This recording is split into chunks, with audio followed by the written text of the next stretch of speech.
As a freelancer and a virtual assistant, na common question especially of December na kung saan ba ang approach sa client about Christmas bonuses or 13-month pay. Naabadyo by incentive pasko kung ang client abroad. Ulaw man itapik ni sa client, diba? So, ato yung cover ang strategy o ang actions kung saan pag-ask client ng Christmas bonus. So, kini si Eng, and let's get to it. Tempting kaayo i-ask ang client, no, or i-open man ng extra bonus sa Christmas holidays. But here's the thing, kiwa kaayo mangayo. So, for over 10 years in the business, wala dyan ko nakatry og email manan sa client or even mag-ask og CA. Balag unsa pa ka emergency. So, that's my experience. So, sa US mong good, and sa Australia, naa may client mo hatag og mga bonuses, pero dili dyan siya guaranteed. Kay imong client mo hatag og bonus, it's actually a testament sa imong pagka-hardworking. So, dili kay mo request jud bitaw ka. It's really not our as Pinoy, dili mo dito sa atong boss nga naabay bonus. Actually, na-experience na pa isa ka kaabot sa trabaho, nag-email jud siya, and then for how many months jud sige pa nga until na football siya. Sige jud siya 0.13 month ba kinalo sa kontrata.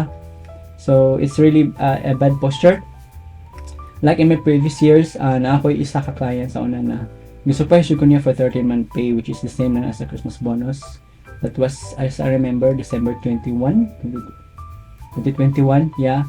Pero wala ko nag-ask, ingon na niya na para to sa tanan hard work na ako. So, nasya ko kay it's actually my first time having a bonus, and it's a $500 US. So, around 25 pesos-ish. So, dako na jud na siya. Extra 25,000 plus sa imong salary. So, usually, ihatag nila half sa imong monthly salary. So, example, kung imong monthly is plan mo average of 30k a month. So, imong bonus ana ikay 15k. So, sulod ba?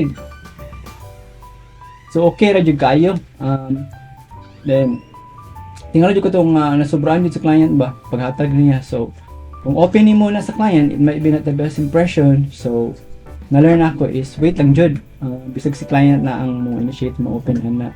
So, instead na mag-bonus discussion, igit ang na si client at Merry Christmas. Good posture na siya na pinagdungog ba. Pila niya mong smile. So, wala na siya.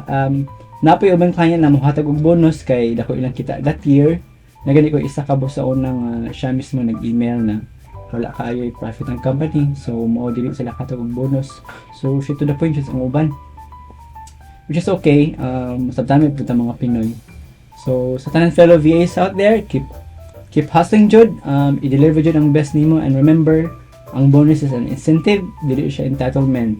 So, wishing you a wonderful Christmas, and basi day, surprise mo bonus ng client this year. So, if na may experience sa inyong mga client about this topic, i-comment lang sa ubos, and until next time, see you.